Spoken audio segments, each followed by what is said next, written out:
Hey everyone, Cory here, hosting another episode of the Sports Ballers podcast. The 111th edition of the Tour de France is in the books, so I'll be talking about the bikes a bit tonight. The Orioles and Yankees are limping along atop the AL East, and oh yeah, the Olympics are starting this week. Stay with us.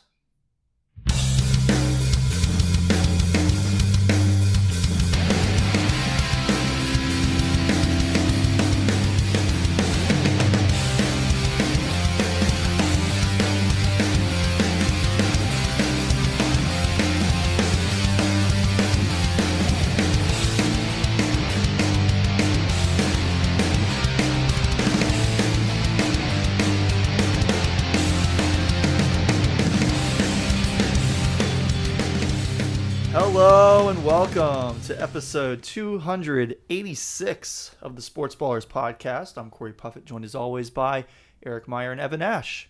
How you guys doing tonight? I'm doing all right. Glad to have my voice back. Yes, I'm glad you're not croaking like a bullfrog. Yeah. Oh yeah. Especially when you're trying to laugh. It was weird. It was awful. What?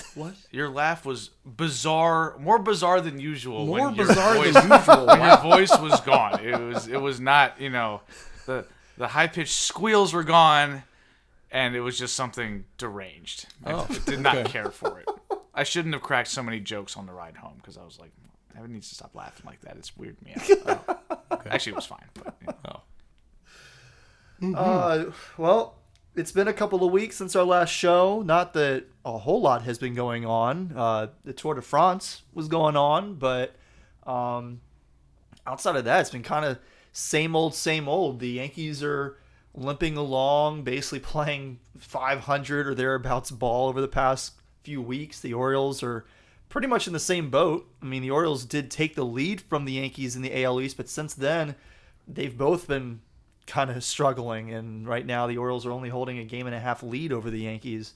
So we'll talk a little bit about that tonight. We'll talk a little bit of Tour de France, but first, any football news recently? Evan, how are you feeling today with Lamar Jackson being sick again? I mean, it's called Tuesday, right? Like, it's always something. Football season's basically started when you get the report that Lamar's sick. Yeah. He's probably sick all offseason. We just don't hear about it because it's not relevant. He's not missing any practices. The only news that's relevant this time of year for football is injuries. So the rest of it is just window dressing or something to talk about because you have to fill an hour on SportsCenter. So there's nothing here. Well, we are just over a week away from football, sort of. The Hall of Fame game next Thursday, August 1st, between the Bears and the Texans. The game itself, not really that interesting. Not at all. I highly doubt that we'll see C.J. Stroud in that first game of the preseason. I highly doubt that we're going to see Caleb Williams in that first game of the preseason. If either of them play in that first game, then their coaches need to be fired on the spot. As someone with a lot of C.J. Stroud stock, no, we better not be out there. But the Hall of Fame ceremony itself will be interesting. That's going to be next week. Dwight Freeney, Devin Hester, Andre Johnson, all going in. Patrick Willis going in. So that part will certainly be of interest to me. But the game itself, not really interesting. And this year, even less reason to watch because I'll actually have something else sports related to watch during that time. The Olympics. The Olympics get started on Friday in Paris, which is why the Tour de France for the first time, in my memory at least, did not finish in Paris on the Champs-Élysées. Because it's blocked by a volleyball court or something, isn't it? Something. I don't actually know exactly what it is that is right there, but they are preparing for the Olympics, and so they wound up finishing the Tour de France with a individual time trial into Nice on Sunday, which was kind of a bizarre way to finish it. It was it was kind of cool to see Tadej Pogačar, who ultimately did win the Tour de France, his third victory in the last 5 years. He was wearing yellow for the last 18 days of the Tour de France, and there's only 21 stages, so he took the yellow early and held it all the way. He won several stages of the Tour. He won that individual time trial as the last competitor on the course because they begin the time trial in inverse order of place. So he was the last to start, last to finish, but had the fastest time on the day. So he won that stage, got to cross the line and do a little fist pump, a bow to the crowd as he secured his victory. He and Jonas Vingegaard, 5 years, 4 years of competing against each other head to head, but over the last 5 years, neither has finished a tour worse than second place. In fact, neither in their entire career at the Tour de France has ever finished lower than second place. So the last few years have been dominated by these two. Jonas Vingegaard, as I talked about going into this tour, had suffered a pretty rough injury back in April, I believe, and missed quite a bit of time. Had absolutely no races under his belt between then and the Tour de France, and still came in, won a stage, finished second place, ahead of a pretty strong top young rider, the winner of the white jersey, Remco Evenepoel, who really came out of nowhere. It was his first tour, and he raced very well. But Jonas was able to defend his second place spot from him and finished within 7 minutes. In fact, I think within 6 minutes of Tadej Pogačar. So really impressive by the two of them. It's going to be fun to see if the two of them can come back healthy next year. Which is going to get the best of the other, and whether Remco can get in that mix, or if it's just going to continue to be those two dominating this race, basically from start to finish. One of the highlights of the tour, I did get a chance to talk about this on our last show 2 weeks ago, was, of course, Mark Cavendish winning his 35th career stage at the Tour de France, which is a record. Broke a tie with Eddie Merckx for the all-time record for stage wins. And Lance Armstrong doesn't have that record, or didn't? No, he didn't win a ton of stages, to be honest. He was a guy who, wow. Not that he never won stages, but he was not that kind of a dominant mountain rider. He was the guy who would get into the yellow jersey and then just defend it. So he would not let anybody really break him down a whole lot, and he wouldn't try. But he also, it was odd because he was a guy who didn't really value winning. He valued other people losing. Like that was Lance Armstrong. That makes sense. You know, like that's, you know, and yes, exactly. He ruined like the life of the urine collector. It tracks with everything that we have seen from him, you know, off the bike over the past couple of decades. It tracks that he was not the guy who was like, oh yes, I'm going to celebrate me winning. It was more, oh yes, I'm going to celebrate you losing because you suck. Yeah, it's like the meme where it's like, and it's weird because you would think that somebody would like that would want to absolutely break his competitors on the hills and go for a ton of stage wins, but that wasn't really the way that he tended to race. Interesting. So yeah, very interesting. But I mean, Tadej was just absolutely dominant this year. You know, and I think that it's going to be tough because Jonas Vingegaard is going to get healthy again. You're going to have other young riders who get into the mix. The sport is continuing to grow, and you know, the top riders, every year it seems like we get another new entry into that, you know, top five, and eventually one of them is going to break into that top three and actually be on a similar level as Pogačar and Vingegaard. But you know, barring that, Pogačar could end up in, you know, 6 years' time if he can stay consistent and continue to be competitive. He could be in the mix to get up there into the 30s for stage wins. So that'll certainly be fun to watch over the next several years. But overall, I would say that this was not quite as exciting of a tour as some past years, and a lot of that just had to do with the fact that the top two riders got a little bit of separation between the two of them fairly early in the contest, and from there it was just kind of like, okay, Pogačar's going to win. The only question was whether Vingegaard would be able to stay in second place. But I do want to shout out. Man, why can I not think of his name? And I should have written this. I didn't write any notes today, by the way, so I'm going completely off the top of my head. But oh man, Girmay, Girmay. He's the Estonian rider, first Black African to ever win a stage of the Tour de France. What? The reason that Estonian? yeah, he's Estonian.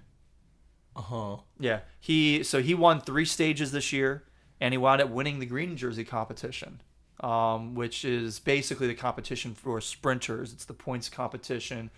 They have a sprint point in the middle of most stages, and flat stages you get an extra bunch of points for finishing high at the end of the stage. So he won that competition. How did he end up in Estonia? This is what I'm wondering. He's What the do you first mean? African to do something. I said he was the first Black African to win a stage at the Tour de France. Yes. So how's he from Estonia? Because that's in Europe. Sorry, did I? Well, I don't know. I mean, Yeah, I thought it was, I'm sorry, it was too. Eritrea. Jeez, I did say Estonia. He's Eritrean. Oh, okay. I'm like, Yes. that's why I'm so confused. Yeah, I was kind of like, Right? Like, they made fun of this on SNL when there was a black guy in Frozen 2. Like, how's a black guy end up here? Doesn't make sense. I mean, Arendelle, which isn't real. people do immigrate, Yeah, I thought you were gonna say that he immigrated But to yes, Estonia. no, I'm sorry. I meant to say, should have said Eritrean. Okay. But yeah, so That close. what? It's not even that close. It's really No. not. Estonian, Eritrean, S and R. They're close on the keyboard. Way off. Close in the Sort alphabet of. too. They're very close in the alphabet. Much closer in the alphabet than they are on the keyboard. Yeah. Anyway, so that's pretty much all I got to say on the bikes. The Giro d'Italia will be up next. That'll be next month as Sanchez hits a home run against the Orioles. That was the most predictable thing ever. The Orioles run themselves out of a chance to score a run and immediately let the other team tie the game because they've got Albert Suarez pitching. Yep. Today's a big day for me in fantasy. I've got Paul Skeens and Luis Heel on the mound. Oh. Plus, I have somebody. I have Colin Ray for the Brewers going at 8:00. But anyway, yeah, that's what I got on the bikes. Anything with the Olympics you guys are really excited about this year? I mean, basketball, as always, just because I like basketball. Let's talk about the U.S. basketball team. Almost Yeah. lost to South Sudan. Had a Yeah. tough go against France. Jeez. Had it tough to go against Germany as well. Yeah. South Sudan's So- a new country. What? The United States were 43.5-point favorites in that game, And they won by 1. They let me be more clear. They were losing until there were 8 seconds left. Oh, no. Yeah. Yeah, so that happened. Yeah, I caught some of their showcase exhibition games. I mean, they were dominant in stretches, and they were just sloppy and lazy in others. I mean, it didn't seem like they weren't necessarily going all out. It felt like there's some feel out stuff going on with the lineups, and I don't think Steve Kerr's gonna He's do the a good coach? job. Yeah, he's I gonna. thought Greg Popovich was Nah, the coach. Pop gave it up to Kerr. Pop coached them Why? in 2021 because I guess Pop's like, I'm too old for this. I'm just gonna coach the Spurs, and I'm gonna let Steve Kerr take over. But And- you've said several times that Steve Kerr's not that good of a coach. Yeah, So why is he coaching the Olympic team? I don't know. It's Who should coach the team? Spoelstra. Oh, okay. I think Spo's on the staff. Oh, Yeah, Spo should coach the team. But yeah, I've got some concerns with, with the lineup. Specifically, Joel Embiid being in the starting lineup. I get that he's the best center on the team, but there is a skill mix issue when he's out there with Steph and LeBron and Anthony Edwards, and they've had Jason Tatum, I think, starting most of the time at the 4 spot. I'm not sure if Kevin Durant will take that back from him or not at some point because KD has been hurt. There's some questions on whether or not KD would even stay on the roster. Kerr seemed to indicate that he plans to keep KD on the roster. He said that he's had no thoughts of taking Durant off the roster, which is insane because he's been hurt. Yeah, he's been dealing with, what is it, a right calf strain? A calf strain, yeah. This is a guy who has already blown out an Achilles in his career. Playing for Steve Kerr. And you're going to potentially have him playing Olympic basketball, which is not the most important form of basketball for us, and with an injury in that same area.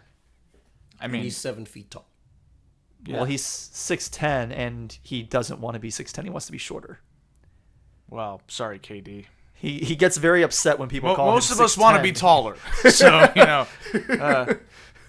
does it sound like some first world problems? He gets very upset when people call him 6'10", and it's not because we're shortchanging him. Yeah, because he wants to be shorter than he is. Which is ridiculous because his height is part of what makes him great. That he just wants us to pretend he's not as tall as he is. He is such a weird person. He's an interesting character.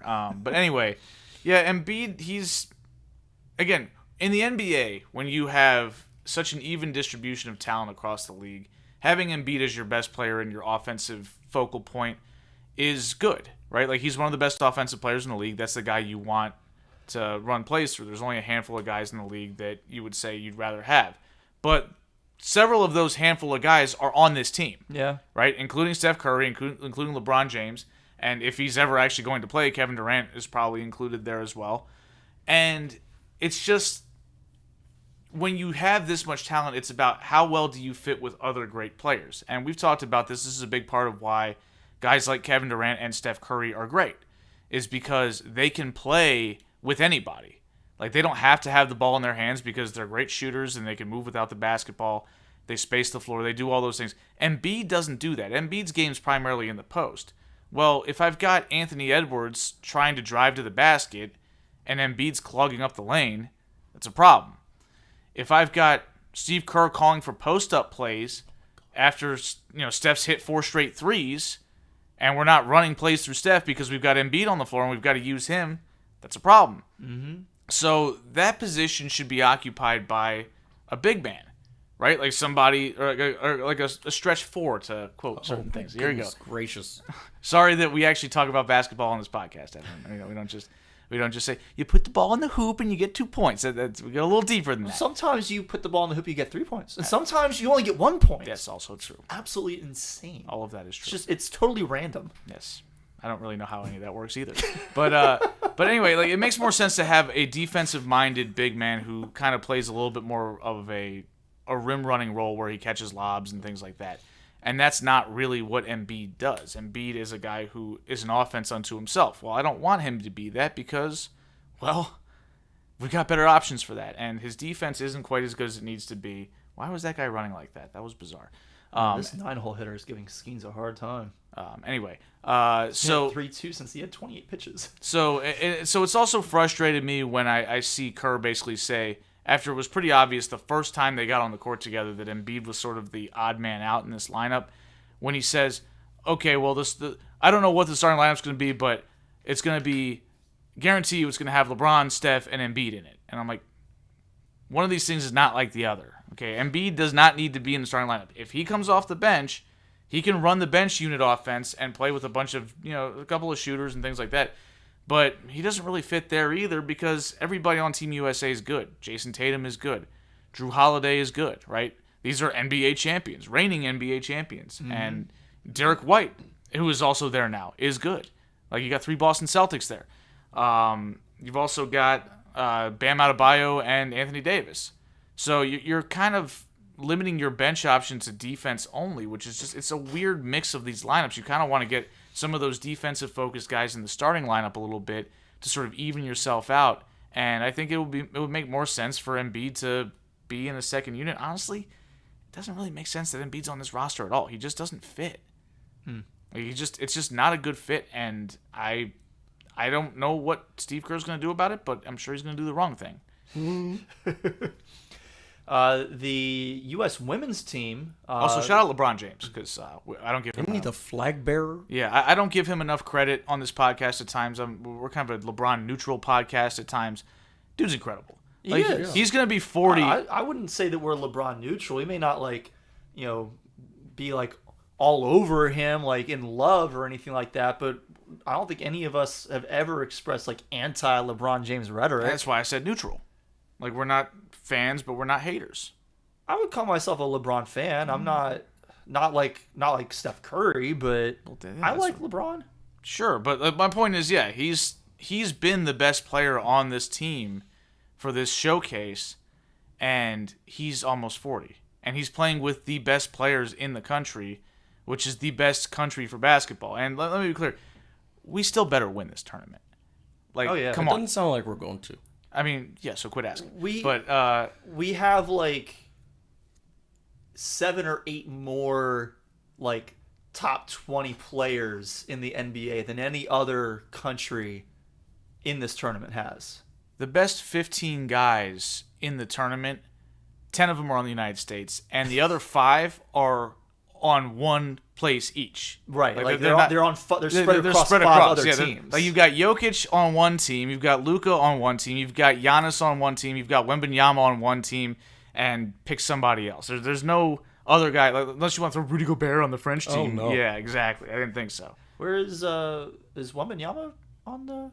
I'm assuming he is. He's French. Oh, okay. For some reason, I thought he was Greek, so I thought he and Giannis would be together. No. I knew Giannis was Greek. For some reason, I thought Wemby was too. But No, he's not. He's French. Okay. The U.S. women's team, they every year you have like the national team against the All-Stars during the All-Star break rather than having 2 All-Star teams, which kind of makes sense. It's a smaller league. It's only like what do we have, 12 teams right now in the WNBA? Yeah, and we're it's 12. expanding It's to expanding. 13 and then 14. Yeah. So, it's a fairly small league. Not, you don't have, what would it be, like 24 worthy or 20 worthy All-Stars probably. So you have the All-Star team and then you have the national team. They play against each other. And this year, the WNBA All-Stars won on Saturday. The last time the WNBA All-Stars won was 2021. Leading into the last Olympic Games. Oh, right. And our team ended up winning the Olympics, even though they had lost to the WNBA All-Star team prior to that. So hopefully a repeat of that this time around. They did bounce back and they beat Germany pretty handily on Tuesday, 84-57. So that was pretty cool. It was Tuesday night already there. Obviously, it's Tuesday night now for us, but they are several hours ahead of us. But in France? Yeah, so they're already in France preparing for 6-hour time difference. So yeah. Brittany Griner did not play, but Asia Wilson had a big night, 19 points and 14 rebounds for Team USA. We'll see how things go for them in the Olympics, but rooting for both USA national teams. Any other sports that you guys are planning to try and watch some of? I mean, pretty much whatever I can. I mean, obviously interested in gymnastics because Simone Biles returns. Yep. We know about what happened with her in 2021. Yeah, and, the what did they call it? The twisties. Yeah, and that was sort of a thing that it was controversial only because people are morons. You know, like you had these bad people faith who actors. have never ever done a sport in their lives and don't know what it is like to get nervous ahead of a game, much less to get nervous when you're going into a situation where making a mistake could cost you your life potentially. I mean, you go up and you kind of get in your head as you're going through a routine like that. You could end up landing in a way that breaks your neck or something. Yeah. Like, pulling herself out of that competition was probably the hardest thing that she's ever done in her athletic career, and also probably the smartest thing that she's ever done in her athletic career. Yeah, and, this feels like, to use the word redemption implies that there's something that needs to be redeemed, so that's not the right word. No. But for her, she might feel that way because she's a competitor, and for all the clowns that criticized her for... Like I'll say it, the people on Fox News, the people in right-wing media that got on there and not only said that she's, not not doing her duty as an American, but suggested she's a terrible human being for this.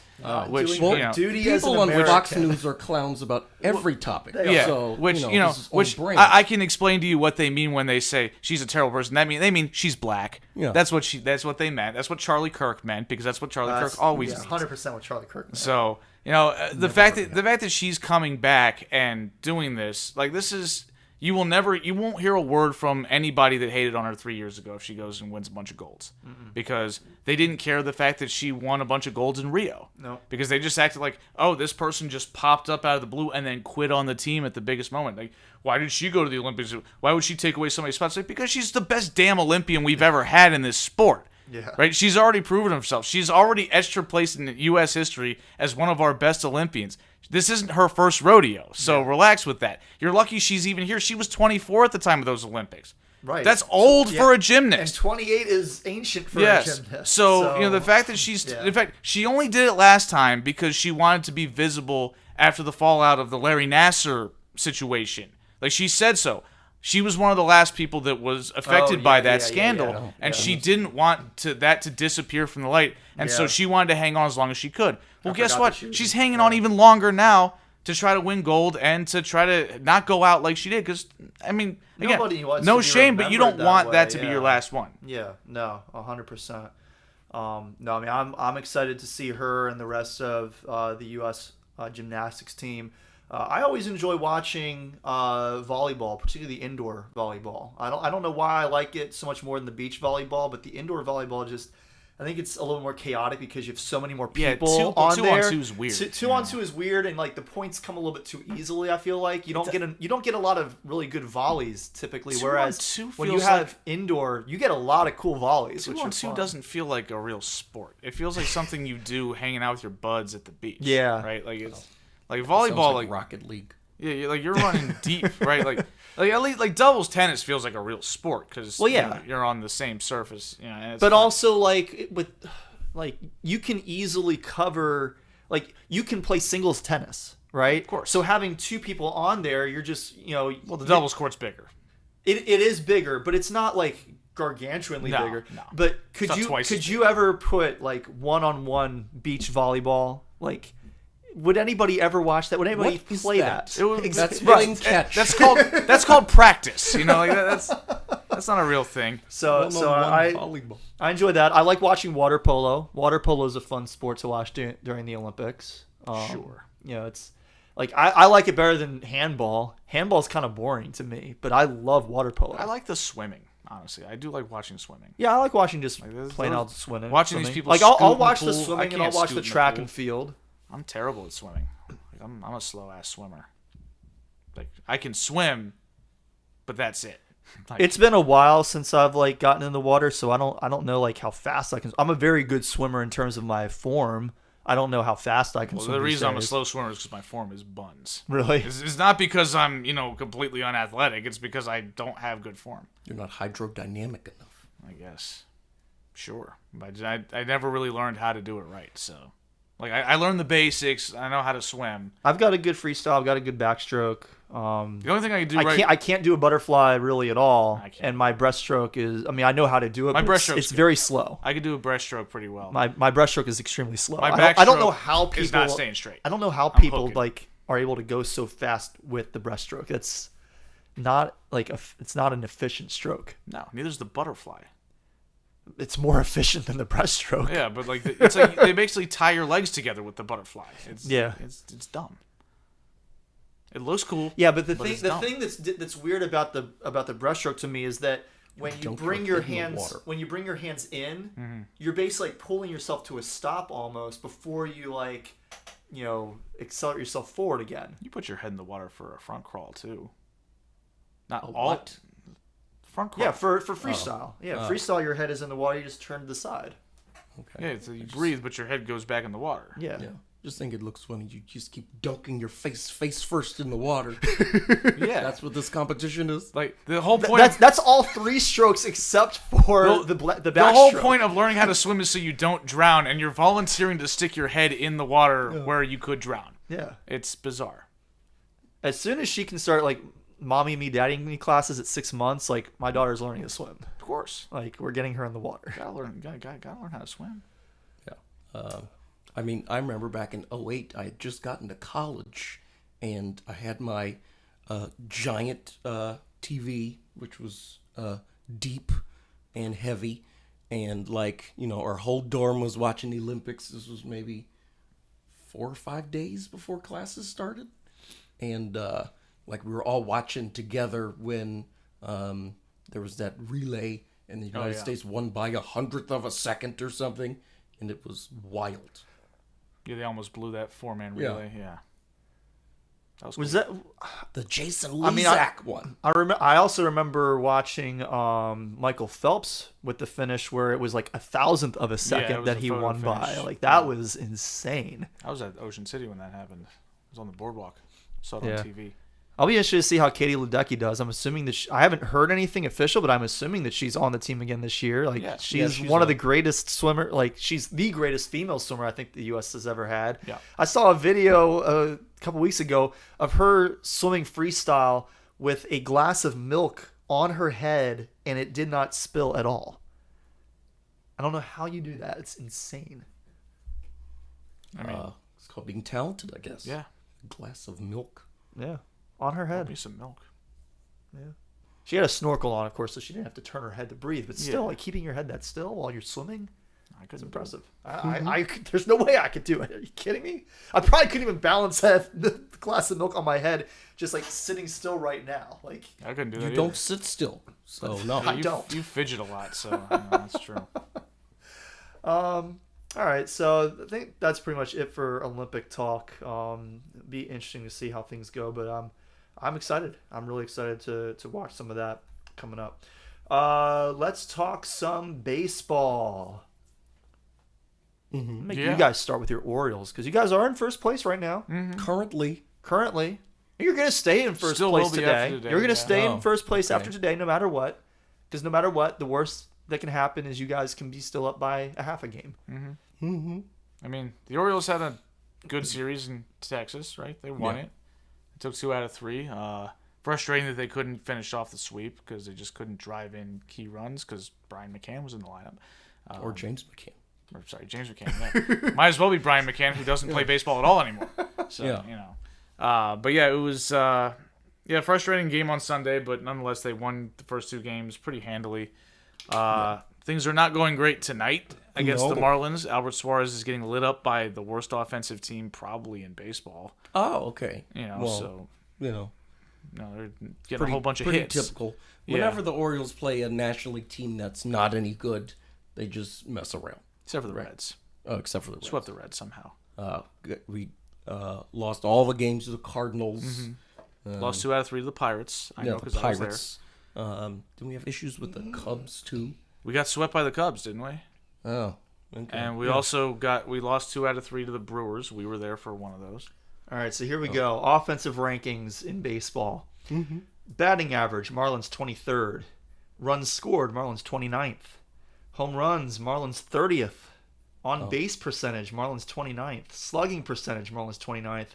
Stolen bases, Marlins are actually a little bit further up. That's to look a little more harder for them. Where are the Marlins in that list? They didn't even put them on there. yeah. They just said, What you know, about forget it. what about like? I actually don't OPS? see them. Where are the Right. Marlins? What? There's 30 teams here. Did somebody get double counted? I don't think so. Anyway, the Marlins are bad, but the Orioles are getting rocked by their hitters because Oh, there they are, 20th. Okay. that's what happens when you put Albert Suarez in the lineup. Adley going first to third. Of course he is. The big fella is rolling. Yeah, he's not. He can run. He's not Yeah. that slow for a catcher. You know? But yeah. Anyway, so the Orioles got clearly some issues with their starting rotation. You know, we've We talked haven't about seen that. the bullpen yet tonight. That's true. We're probably going to see him soon because Suarez is getting lit up. The rotation's been an issue because you've got Corbin Burns, and you usually get a good start out of Grayson Rodriguez, but sometimes he can just absolutely lose you a game in the first 2 innings.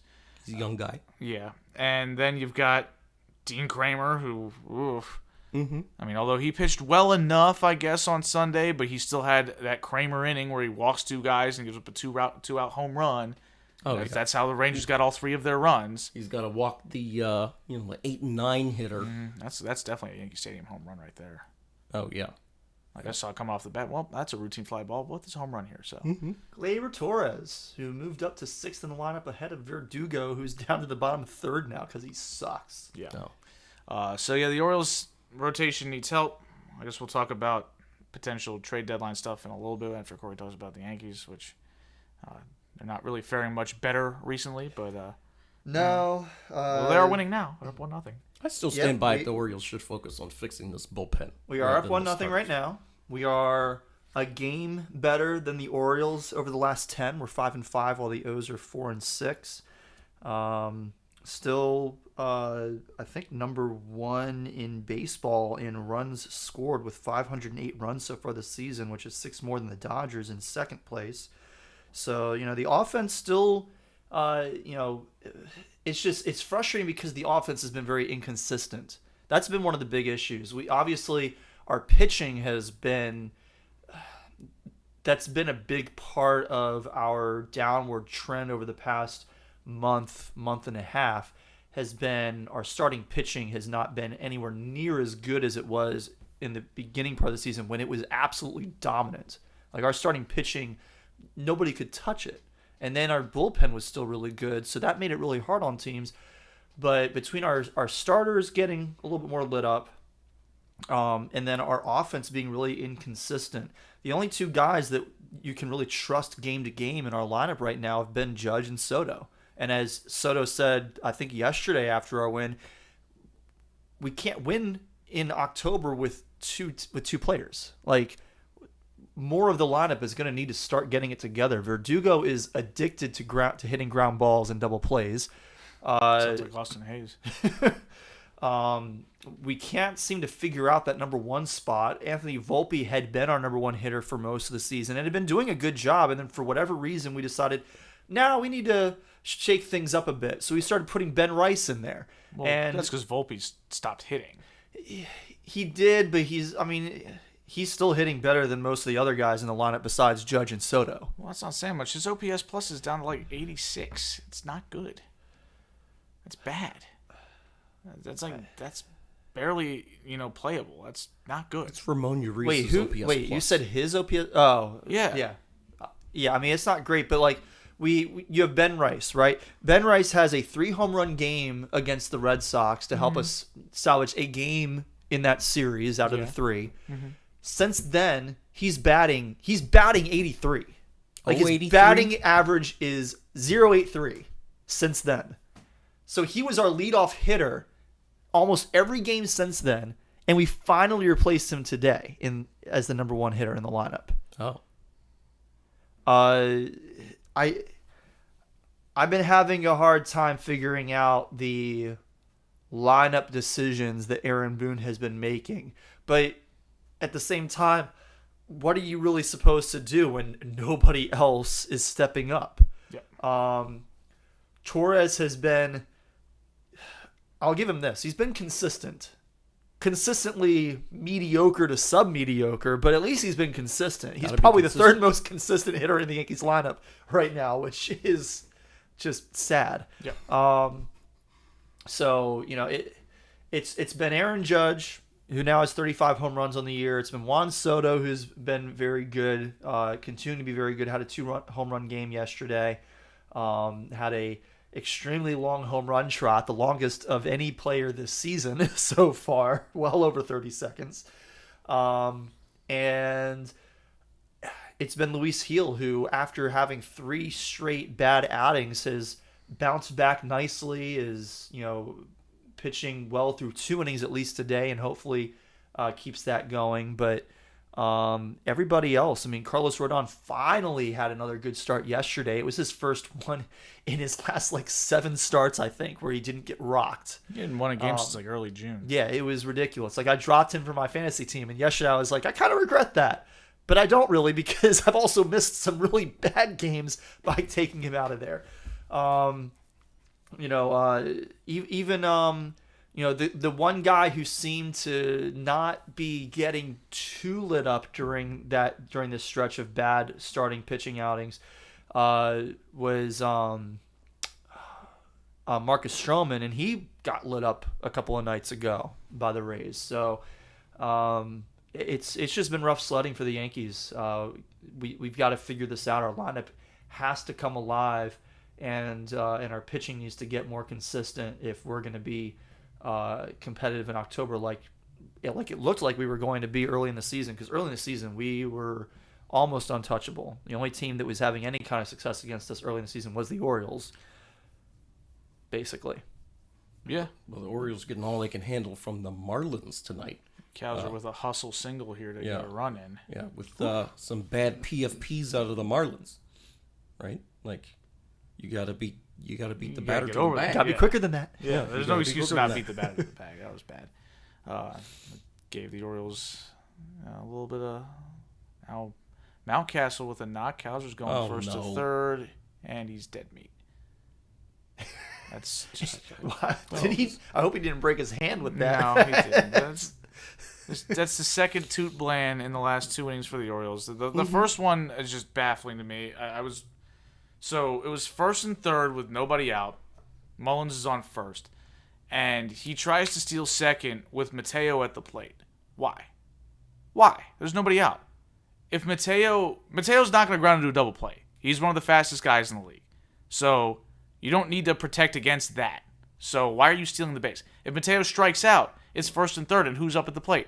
Gunnar Henderson, who is one of the fastest players in the league. He's probably not going to ground into a double play.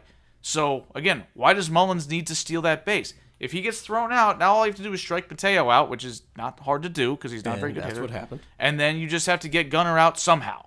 And that's what happened. And now the inning's over, you've cost yourself a run. Mm-hmm. And the Orioles are currently down by 1 run. Yeah. So, yeah. Frustrating decisions, and then Suarez gets lit up. But anyway, yeah. There's Jahmai Jones, tonight's leadoff hitter. Jahmai Jones, I was wondering why he was the leadoff guy. Yeah, I Orioles have legend, no idea. Jahmai Jones. Yes, I have no idea. Saw him in AAA. He was the best player in that field that night. Well, good for him. When he's called up to the show and he's been irrelevant. Orioles Twitter was ready to just kill everybody over this guy. It was a feeding frenzy for Jahmai Jones. those the piranhas. Those were the days. Yeah. Oh, man. Clamoring for Jahmai Jones. Don't take me back there. All right. Let's see. What else have we got going on that the All-Star we need to game talk about happened tonight? The All-Star game did happen. That is true. The American League won again. Yeah. Mm-hmm. The American League now leads the all-time series 48 to 44 and with 2 ties. And over the course of our lifetime, the series has totally flipped. Yeah. The NL once led 37 to 20 and 1. And now they're behind by 4 after having led by 17 games. There's only one of these a year. So Yeah, it reminds me of the over time when you see like the Jets-Patriots all-time series, how the Jets were like dominant and somehow they blew the lead in 20 years because they just couldn't beat the Patriots ever. Or the Packers and the Bears. Oh, yeah. The Packers have the lead now. Mm-hmm. Yeah, because Rodgers still owns them. Yeah. Let's see. The AL has won 29 out of the last 36. The one tie was in 2002, and the other tie was in 1961. A 1-1 tie at Fenway Park. Corbin Burns started for the Orioles, started for the American League for the Orioles. Paul Skeens started for the National League. Yeah. Yes. He was incredible. Burns didn't have as clean of an inning as I would like to have seen, but he didn't give up any runs. It's the All-Star game. It doesn't affect the Orioles at all. Why does it matter? If he's going to have a not clean first inning, you'd rather it be that game than an Orioles game, right? It was like when Felix Bautista blew the save in the All-Star game last year. Yeah, I'm like, get this that out is of your the time system for now. him to give up that home run. Yeah, exactly. Yeah. First Orioles starting pitcher to start the All-Star game since Steve Stone in 1980. He won the Cy Young. So that's a real name. Yeah, That's a he guy. won like 25 games that year. He was good. That That was the year that Earl Weaver was, running himself. was in 1980? Yeah, that was 1980, yeah. Oh, okay. You run yourself, Earl. Yeah, there you go. Gunnar and Adley were named starters, and Westberg and Tony Taters were added as injury replacements. Tony got a hit and scored a run. Yeah. Scored the go-ahead run, actually. Mm-hmm. That's neat. Yeah. And the All-Star Game MVP was Jarren Duran from the Red Sox. Yeah, because he hit the home run to make it 5-3, and that's how the score ended. So Yeah. I love the All-Star Game. yeah, it's great. I saw the. I didn't watch the game. I saw the national anthem after the fact. That was horrendous. The Well, Home that Run was- that was the Derby Home Run national Derby anthem? No, that was the home run derby national anthem. Yeah, Either way, that was horrendous. The That was the worse than Fergie.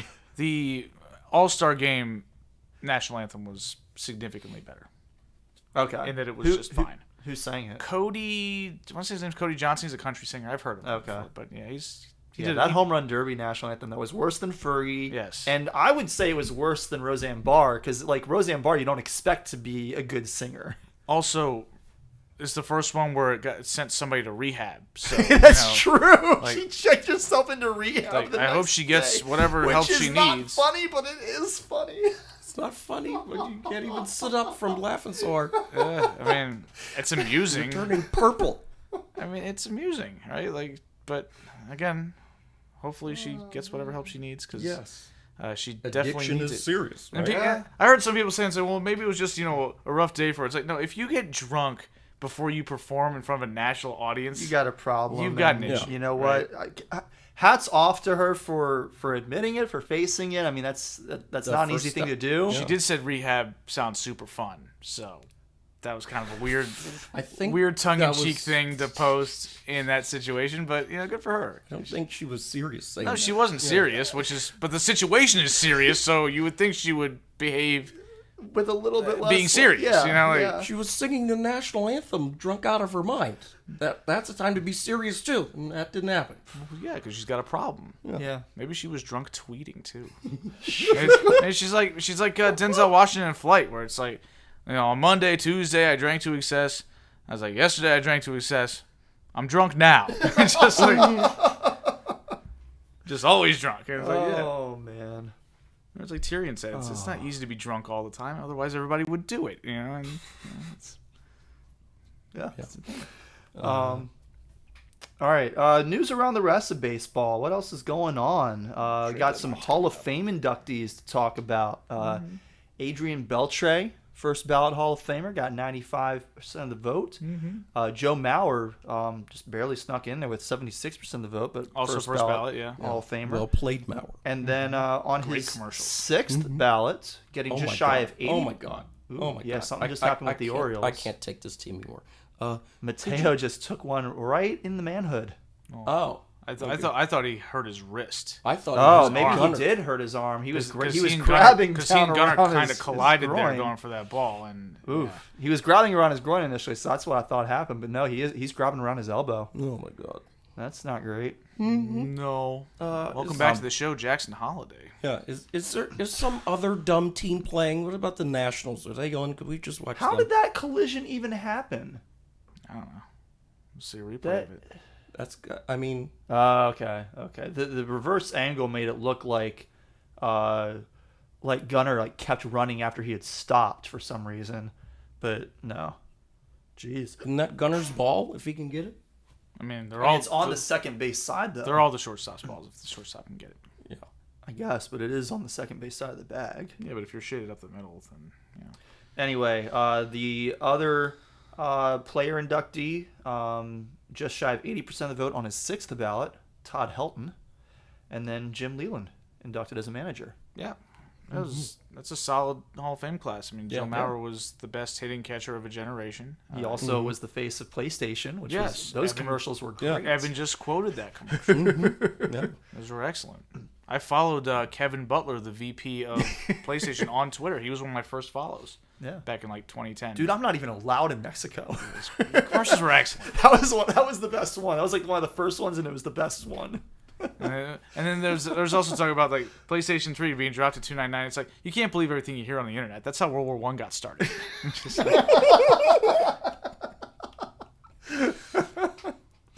Some notables, some notable first timers on the ballot for next year. CC Sabathia will be eligible. Dustin Pedroia will be eligible. And then a couple guys who I think, you can kind of go either way as far as whether they're Hall of Famers or not. Ichiro Suzuki and Felix Hernandez. You could go either way on whether or not Ichiro will be unanimously selected. That's the entire conversation with him. Yeah, He's getting in, no questions asked. Felix honestly should be unanimous too, in my opinion. I think the two of them should be unanimous. I think CC Sabathia should be a no doubt first time on. And I think Dustin Pedroia probably should be first time. I think he's probably the fourth of the four, but he should still probably be first ballot. I think you're going to be sorely disappointed. Ichiro's getting in first ballot. The other three, I don't think so. You don't think Felix is? No. I don't think Felix is getting in at all. Really? At all. How? I know he doesn't have the wins, but that's completely on the team. Do they really care that much about Felix's wins? career effectively ended before he turned 30 years old. Like, let's call it what it is. He did not have longevity. He was the most dominant pitcher basically every year that he actually pitched. You don't have to preach to me about this. I know this. I watched him every damn night. I didn't miss a Felix day. If Felix was on the bump, your boy was watching. But, I was looking at the numbers, and if you looked at, because I compared him directly to CC, because they're on the ballot the same year, and they both pretty much pitched in the same time period, right? Mm-hmm. Obviously, they're going into the Hall of Fame. Or I think CC should definitely end up in the Hall of Fame. I agree. And I think he maybe will. not first. Maybe he won't go first I don't ballot. think he'll go first but ballot. He should be in there 100%. Dustin Pedroia, I'm like, I by think he himself? should be there. But if he didn't end up in there, I wouldn't be like, oh, this is the biggest snub ever. But CC, yes. Felix, yes. Ichiro, 100% yes. So I looked at looking at their numbers. You look at each of them through their age 30 season, and this is not going to come as a surprise to anybody here. Felix had the better numbers than CC. Yeah. Because Felix was a better pitcher at their primes. But CC at least had something of a 30s. Felix did not. Yes. Felix, after he turned 30, was a replacement level pitcher for the rest of his career, which was only like 3 or 4 more years. Right. So he just did not have. I think the fact that CC really only had 1 or 2 years at the end where he was not like a highly effective ace level pitcher. He had some seasons where he was just kind of average, but being average is good enough because you get some numbers out of it, right? Like Felix didn't get to 3,000 strikeouts, which is sort of a benchmark to get in, which is insane because Felix has strikeout records. He has the most consecutive 200 strikeout seasons ever. He had 6 in a row. He had like 2,100 strikeouts when he was 29. He barely got to 2,500, which it's just like his career just fell off a cliff. Now He ended up on the Orioles. Well, he never actually ended up on the Orioles. He ended up in the Orioles minor league. So it's just kind of a conundrum because he doesn't have a Sandy Koufax type of resume where Koufax had a short career, but Koufax had arthritis. And Koufax dominated in the postseason. Felix never got to pitch in the postseason. Not his fault. No, not his fault at all. No, but it's something that does carry weight. It's a guy who probably has the record for most 1-0 losses taken by a starting pitcher. I mean, I don't know if that's true, but I'm probably right. It's just he's got the guts of... Or like 0 runs given. But he doesn't have the rest around it, which I think is going to be held against him. And, it's a shame because... If you would ask me in 2015, when he was coming off of another great season, I would have said, this guy's definitely going to be a Hall of Famer. But then it just suddenly stopped working for him. And he had some injuries too. And I think that's not going to stick. But I did appreciate the fact that when people started having these conversations about these guys, they asked, okay, who of these guys are going to get it? Everybody I saw on Twitter that's like, and usually I mostly follow Orioles Twitter, so they're not as familiar with Felix as I am, obviously. Mm-hmm. But everybody was like, oh, Felix, obviously. Everybody, yeah, because everybody remembers Felix Hernandez year after King's year. Court and... Yeah, was in the All-Star game pitching and had great numbers and was throwing perfect games and was, setting records for most consecutive games with 7 or more innings and 2 or fewer runs given up.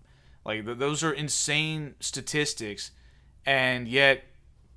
Baseball is a longevity sport. That's just the way it is, and it's probably going to count against him. And CC just managed to outlast the competition. But CC had a great, prime too. Each won 1 Cy Young. Yeah. Like both of them, I think, like Baseball Reference has what's called Cy Young shares, where it's almost like you get awarded a certain number of shares of a Cy Young based on what percentage of the votes you got. So if Okay. you're unanimous, you get 1. Right. But if you get 60% of the votes, you get get 0.6. 0.6. Okay. Felix had 2.46 Cy Young shares to CC's like 1.8. Which makes sense to me. Yeah, I because- figured that CC would probably be somewhere in the 2 range. Like Yeah. I felt like there were like, 2 seasons where he was deserving. One of them he actually got it. Yeah. Whereas with Felix, I felt like there were probably 3 or 4 seasons where he was like very much deserving and somehow only came away with one of them, despite, for my money, being deserving, like the most deserving at least twice. Yeah, in he his was career. he was a 2-time runner-up for the award. He lost to Zach Greinke in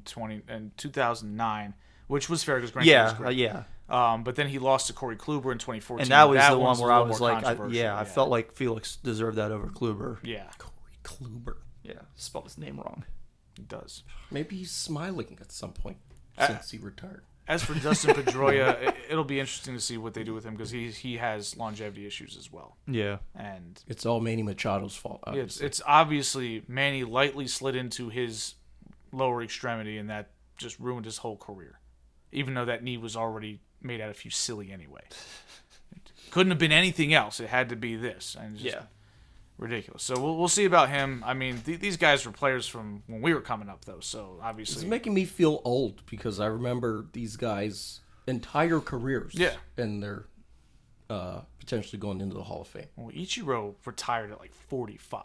Yes. So yeah.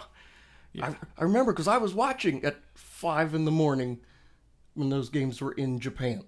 He came out of retirement to play 2 games when the Mariners were opening up in Japan one year. Yeah, against the A's. Yeah.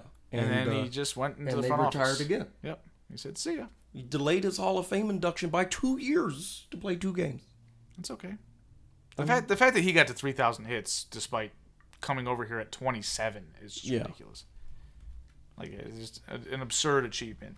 And look remember how he was dressed when he first came over? That was the peak of fashion in 2001. Yeah. With all the baggy clothes. Yeah, and that was stuff. the Michael Jordan suit thing going on. Yeah, that was everybody looked like that. yeah. And you watch The Last Dance, you look at the way Michael Jordan was dressed in that thing. Now you look at that, you're like, what the hell is he wearing? Yes. It's like wearing a circus tent or something. But yeah, that's all I got. Okay.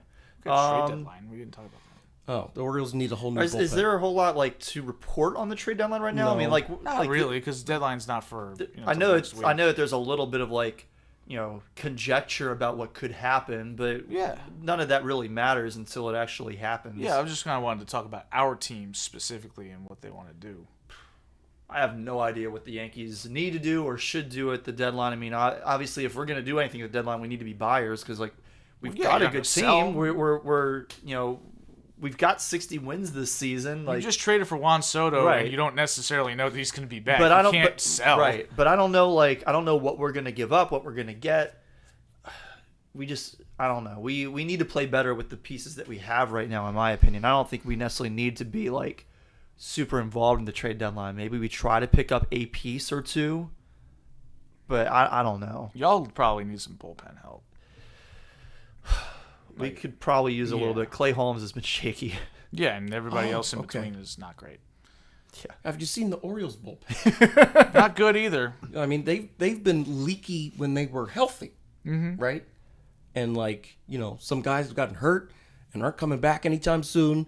And just what's leakier than leaky? It was kind of funny how the last game going into the All-Star break, you have Craig Kimbrell come in and blow a save for the Orioles against the Yankees. And I'm like, oh, man, maybe people will be like, okay, it makes sense that Clay Holmes got into the All-Star game over him. And then Clay Holmes comes in the next half inning and blows the save back. Your defense was abysmal. It was. It was not entirely Holmes' fault, but it was ever seen at the Holmes major league still level. was not good. He would have gotten out of it entirely unscathed as far as runs. Booted a ball that was just a little roller right Yeah, that to would him. have ended the game. That made it 5-4, and then Verdugo I don't know what he was doing in left field. That was just ridiculous. I mean, Manny Ramirez catches that ball, Yeah.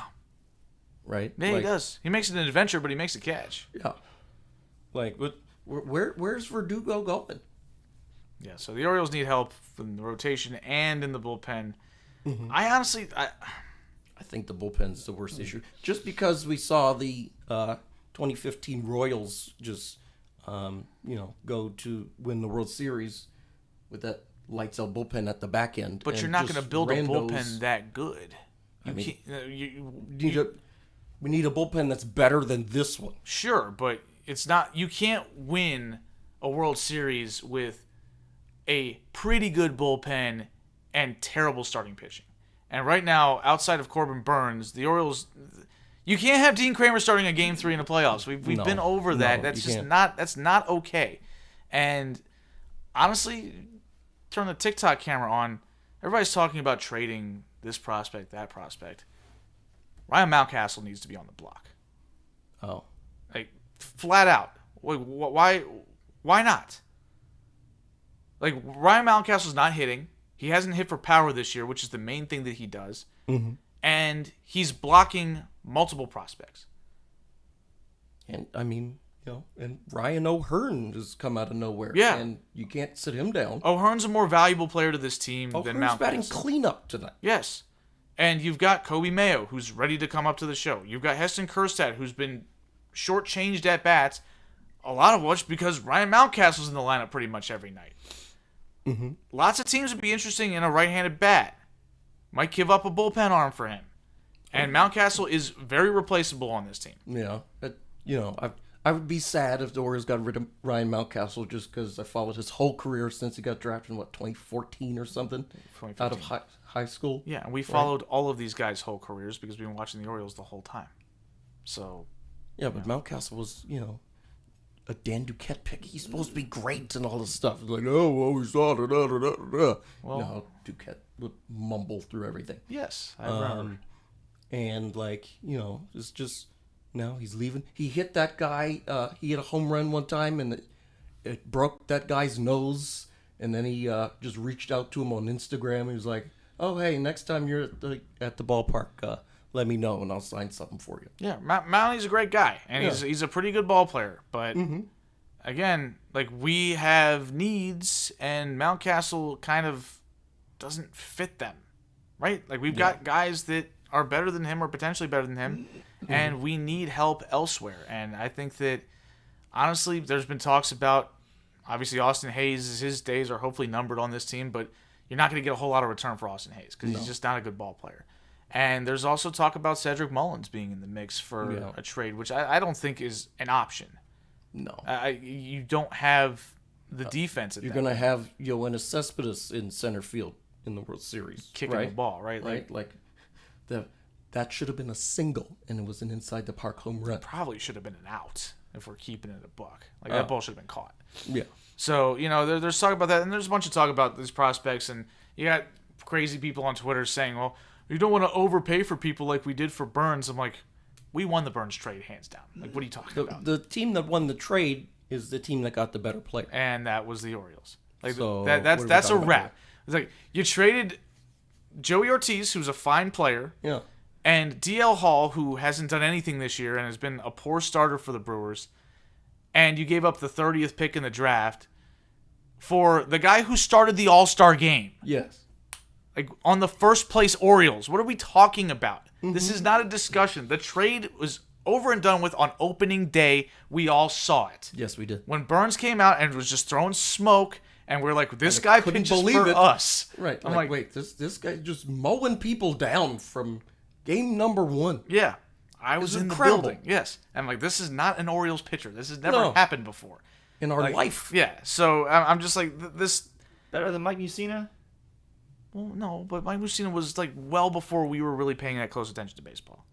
The last time the Orioles were in playoff contention and had a guy like that was 1997, which was literally the first baseball I ever watched. So I was in 2nd grade.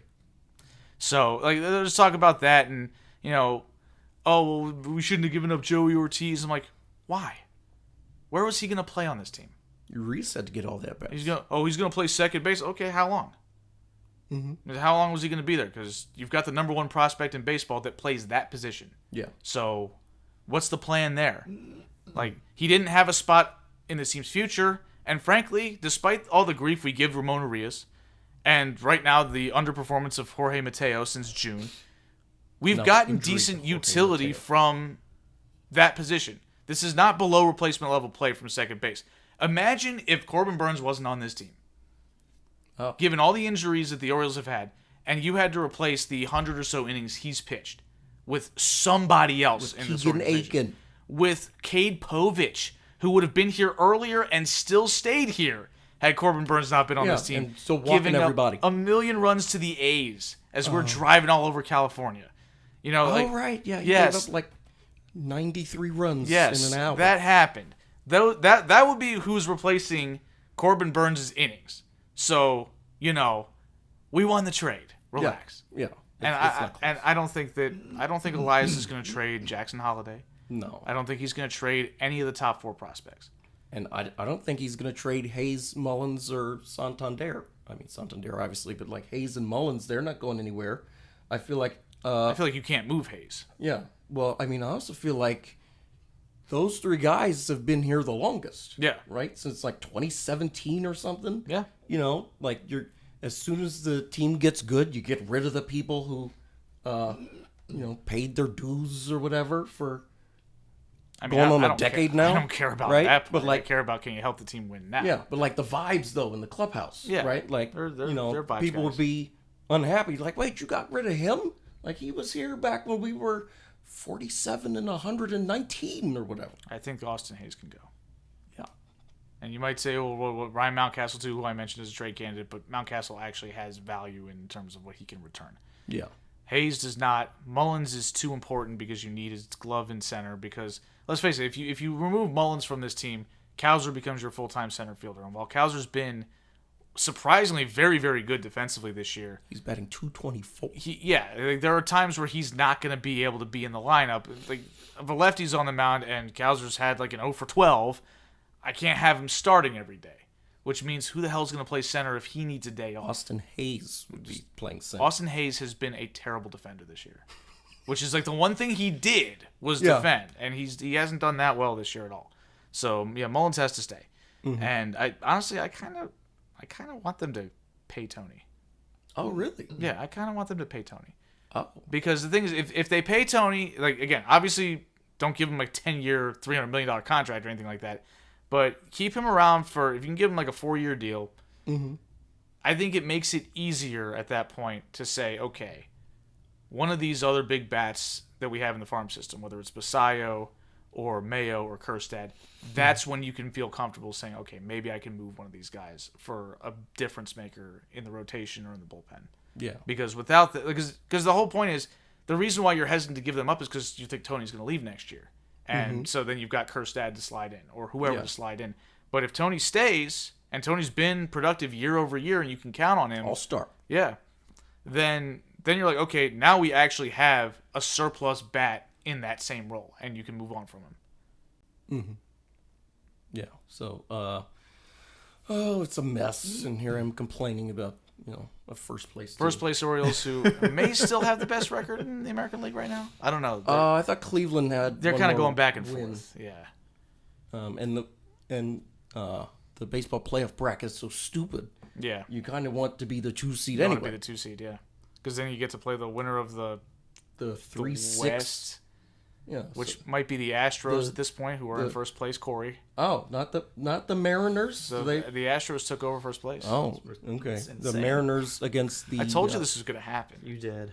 The Red Sox. I wouldn't say I didn't believe you. It was more just like You didn't want to believe I me. did not want to believe you. That's exactly Oh, right. Ramon, you're That's struck exactly out. what it is. Yeah. Three's Company incoming. By the way. I give Gunnar enough credit. He's not going to strike out. Okay. Well. Does it count as a threes company if the next guy strikes out? Does it just No. have to be 3 strikes? Or it has to be 3 in a row? Yeah. Okay. I don't think you're getting a threes company. Okay. Well, I mean, the umpire looked like he wanted to call that ball He outside. did. So no threes company. Just Okay. a ground out. Unbelievable. All right. This dumb team. So is that pretty much it on trade dedeadline talk? Yeah, I think Yeah. so. We'll Until, We'll until see what next actually week. happens Yeah. next week. Get me some new people to complain about. Right. Just swap these ones out. Just do an oil change. We're doing. right? We're already doing it in politics. We might as well do it in baseball Oh, yeah. too. We're Exactly, Just, exactly. Just I throw mean, those- I'm a lot more excited about the current prospective Just candidate slide than to who the we left. had. Yes, right? because you got somebody new to complain about. Uh-huh. We've been complaining about Biden for 4 years. We've been complaining about Trump for almost 10. I'm sure there will be plenty to complain about. I don't have a whole lot right now to complain about, other than just that, Well, other than the nothing's fact that I happened don't yet. have anything. That's to why complain you have to about. elect her so that you can complain about her. Fair enough. Because if you elect the other guy, you've already complained about him plenty, and you will have more to complain about. But it's the same guy. Yeah. You need a new person. You might not be allowed to complain. You know? It's true. You got to be careful what you wish for sometimes. I don't wish for it, but Looking at y'all in Wisconsin. Very briefly, and talk about the discs. DC Breeze. They locked up the UFA East division title this past week by defeating the New York Empire 24-20 in New York. It was their second win against the Empire this year, and the Empire have historically been kind of the team in the Eastern Division. They've been the top team. They've only won, I think, one league championship, but they're consistently, in the playoffs, top team in the division, making it into the semifinal round at least. And we beat them twice this year, and because of that, with the East Division win, we will get a first-round bye. So we don't have to play this coming week.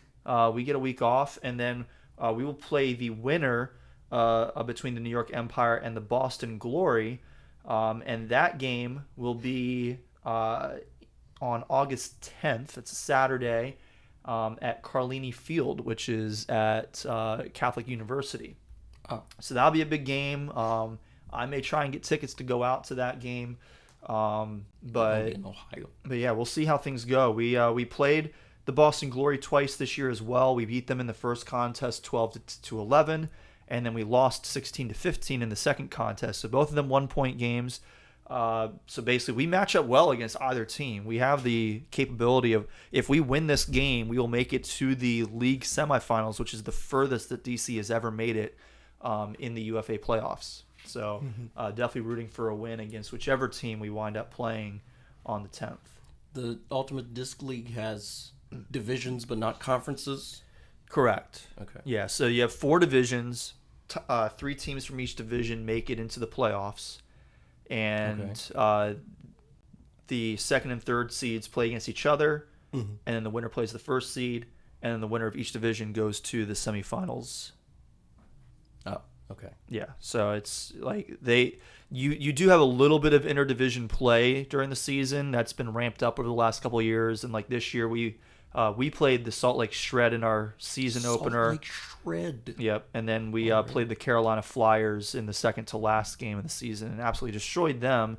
And Carolina, as it happens, is also going to the playoffs. They finished second in the South Division.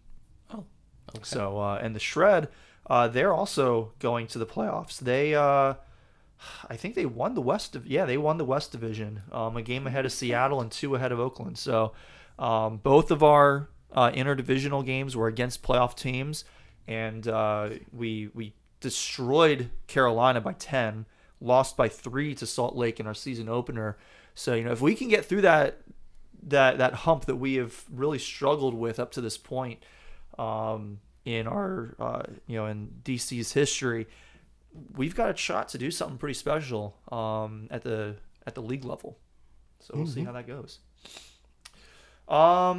Is that it? I think that's about it. Well, Brandon Hyde's making another dumb move. He's pulling Keegan Aiken out after 19 pitches. This game is lost, and you need length out of somebody.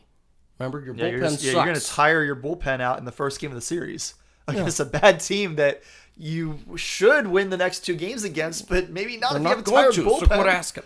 Yeah. So, just... Ooh, Yankees have second and third with 1 out after a bunt. Yeah, a bunt. I don't think Hyde understands how to use the bullpen because he's dry humping guys all the time. He dry humped Jacob Webb 3 times in one game once. Wait, what is that? What is that? When you warm up and get you a guy don't up, actually but pitch. you don't put him in the game. Yeah. Yeah. That term is... Wow, okay. That's what it is. I don't know if it really applies. Cause I don't think it does either. It's more like a teasing, if anything. it's more like a blue balling if you wanted to be real about it. But go to Blue Ball, Pennsylvania. We're not getting Intercourse, Pennsylvania. We're just getting Blue Ball, Pennsylvania. Exactly. These are both real places, by the way. Yes. That's why it's allowed to be said. That's why I did it. So you're just you only have so much, stamina from these guys. You can't just use them up not in the game. Right? Yeah, if you warmed me up in the bullpen and didn't put me in, I was pretty mad. Yeah. Like, what am I doing over here? Particularly. That's why you should be good enough to be a starter.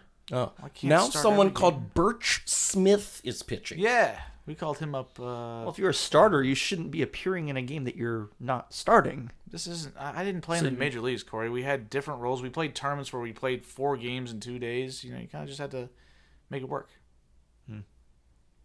All right. I guess we can go ahead and start wrapping up the show if that's it. If you made it this far, be sure to hit the subscribe button. If you feel like leaving us a review on Apple or wherever you're listening to the podcast, I don't know how many of the other platforms actually have a space for reviews, but if there is one, we would love to hear from you. But please do that. You can also email us if you have feedback, thesportsballers@gmail.com. You can find us on X/Twitter at sportsballers18. I am at Cory Puffett. Eric is at Quagmire67, and Evan is at Evan_Ash13. You can find us on Facebook as well. Just search for the Sports Ballers podcast there. We always post the link to our show, to the live show ahead of time on Facebook and Twitter. And we post to both after the show once it goes up on Apple Podcasts. Shout-outs for this week. Eric, you got any? I know Evan does. Well, this one's kind of pending, but shout out to the Yankees for being dumb and bunting there. Because it looks like it's going to cost them any run DJ scoring. LeMahieu, who granted is 1 for 1 today, is now He's up 3-0 and hit a home run yesterday. Okay, so he's going to end up walking, and then the base will be loaded, and the next guy will make it out. Yeah, So. Jahmai Jones will be the next guy up. Orioles legend Jahmai Jones. Who's number 94 on the Yankees? He struck out the previous batter. I saw the strikeout, which I don't remember This who is your team. 94 is. I know, but I don't think it's somebody who's usually in our Well, lineup. you can't look at his jersey to see what his name is, because, we ain't don't there. do that here. Yeah. Well, yeah, okay, because but we're cool. you can't mock the Yankees for not putting names on the jerseys and then mock fans for wearing Yankee jerseys with names on them. Oh, that's just disgusting. Yeah, but you have. When but I you see can't. that, I'm actually nauseous. No, I think that you can. You cannot. You cannot. You cannot You at do. all. I'm defending you right now. Oh, okay. Because you do this. He does do this. You do this. I do it too. What do I Eric do? is saying that you cannot complain about the Yankees not putting names on the back of their jerseys, but then also complain about fans who wear Yankee jerseys with names on the back. And I think you can. There's a little bit of a window because there. I think that you can both be frustrated and annoyed I don't know that who the these team people doesn't are. put the names on the back, but also be like, if the Yankees aren't going to do it, then the team should not sell jerseys with names on the back, which I completely agree with. They should sell whatever they can sell. The dumb fans shouldn't buy them. That's my opinion. I think that the blame falls on both, but I think it primarily falls on the creator, the distributor, more so than on the consumer. So you blame the drug dealer more than the buyer. Okay, that's fair.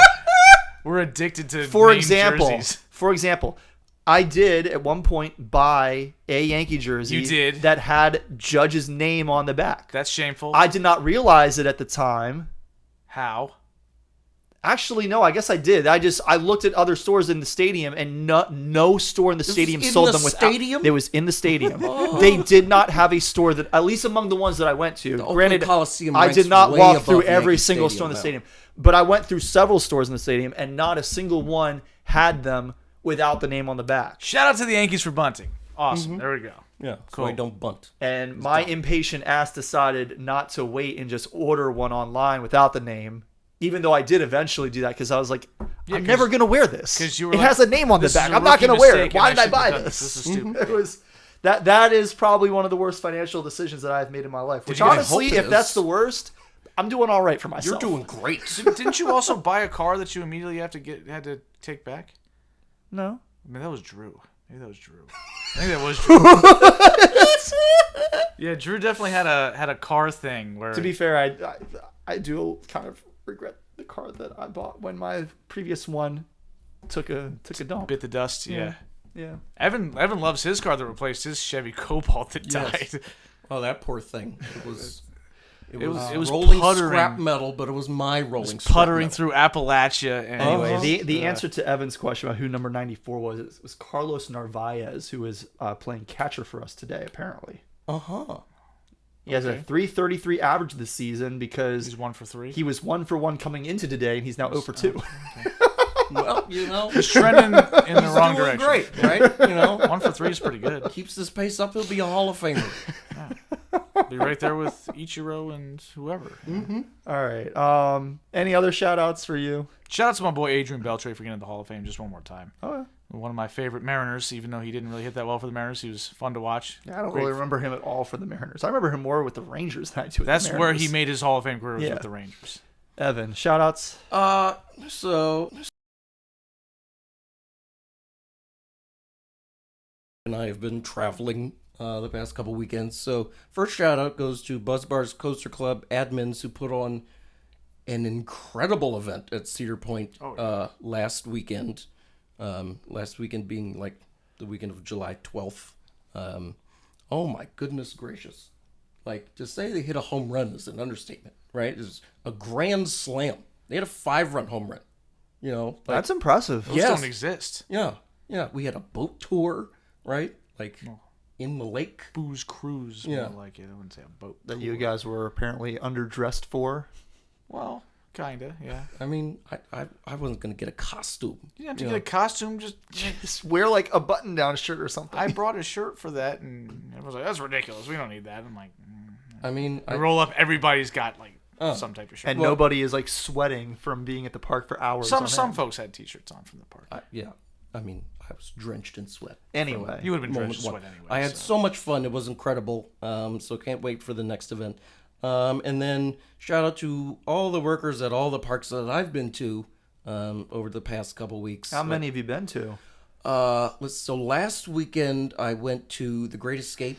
I went to Huck Finn's Playland. I actually wasn't looking for the exact number. Oh, I was looking okay. for him to use the word that he put in the show a notes. bajillion. Yes, there went you to the go. Great Escape, Huck Finn's Playland.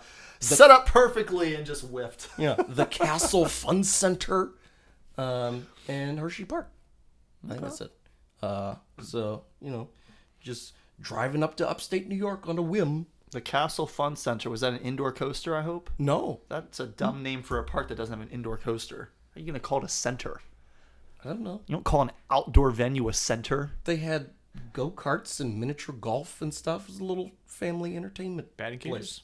I didn't see a batting cage, but I Gotta assume they batting have one. cages. Gotta have. I wasn't batting looking cages. for it. You should be. Yeah, so Because your boy needs to take some cuts. oh yeah, I mean they were renovating something, Oh, so could be batting cages. yeah, that little place was kind of cool because they had a like an archway to drive through with a drawbridge looking thing and a moat Wow. connecting to the road. Yeah, Okay. so and the Great Escape was really charming. Like, it gets a lot of hate for being at the bottom of the totem pole for Six the Flags. Six Flags, but like, We saw the bottom of the totem pole. yeah, We've seen the 1 and 2 spot at the bottom. I mean the bottom is I mean, y'all been seeing that for 30 years at this point, right? Like Six Flags America, very large yikes. But yeah, I thought the Great Escape was very charming. Nice. Sneaky far away, 7 hours. You kind of from slept the- on. Yeah, you said DMV. 6. I'm like, yeah, I don't know about 6. No, it was a solid 7. You're supposed to be Mr. Geography, man. You thought that we'd get to Cedar Point in 5 hours. I'm like, Well, I don't because think you were so. driving, I I don't thought, drive that fast. Break the land speed record here. What are we talking about? oh, I mean, we were rolling pretty good coming back from Holiday World last year. Yeah, and that still took 10 hours. Well, it took me 11 to get out there. Well, yeah, because I drive faster than you. Yeah, so I thought we could get out of town a little early, but yeah, it's been a great time. More good weather coming up this weekend, so I'll see what I end up doing. Okay. I'm gonna give my shout out to HBO Sports and Omaha Productions for a couple of really fun shows that I've been watching lately. You've got Hard Knocks off season with the New York Giants has been kind of interesting.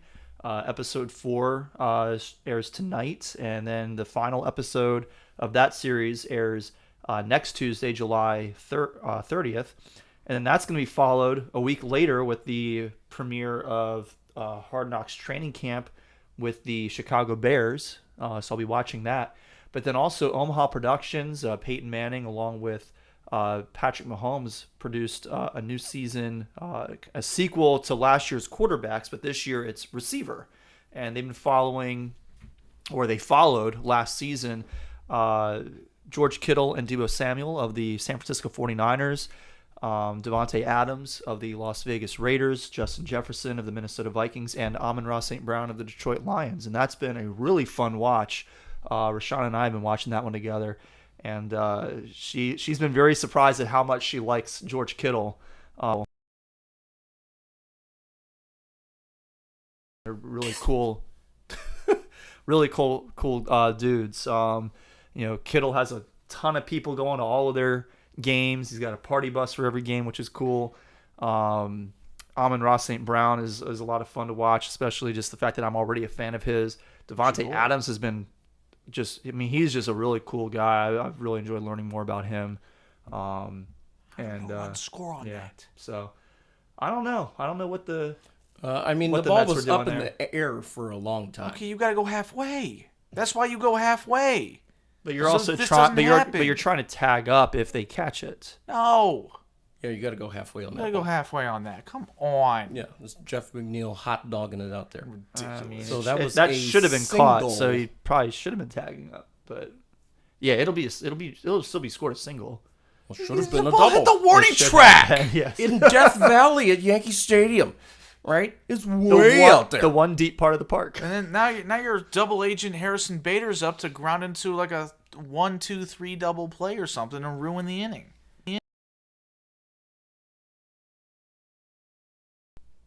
Probably gonna happen now. Probably not. These idiots couldn't score on a ball that was 400 feet from home plate. Ridiculous. Just abysmal base running. They'll probably ground into like a 7-2-3 double play. That'd be amazing. Or then do the Buck Martinez. How would that happen? No, a 0-2-3 double play. A 7-2-3 double play. They ground it to left field. He gets it to home plate to get the out, who then throws it to first place for an out. Why? Because the guy was hanging out too long? Yeah, it'd be hilarious. Well, Verdugo probably wouldn't be able to make that play because he's just not that good. Or do the Buck Martinez, the 9-2, For a second, I thought 7-2 that double this play. was live, and I was like, what? It's another ball in the gap that lands. Verdugo can't. And nobody scored? And nobody scored. Yeah, with the bases loaded. It's a force out at home. Yeah. All right. Well, anyway, we've continued talking well past the end of our actual show, so we're gonna say goodbye. Thank you so much for listening to episode 286 of the Sports Bars podcast. Be sure to follow us on the socials to know when our next episode will be, and until then, take it easy.